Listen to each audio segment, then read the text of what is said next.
Hey guys, it's Alicia with WTI. If you need a safer ring option when you are working with machinery or metal or carpentry work, I want to show you these ThunderFit bands. So these are women's size 7 band, and you can see here it comes with 4. There is a pink, a white, a silver, and a bronze.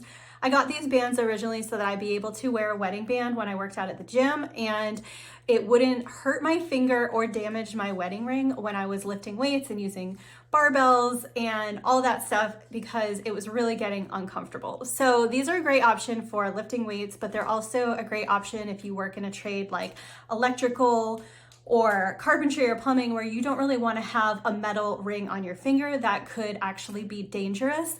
These are a really great option. So I would definitely recommend these rings. They're cute, they're stylish, they're comfortable. They've already lasted me for several years and they're still going strong, and they offer a little extra safety if you need to not wear metal on your finger.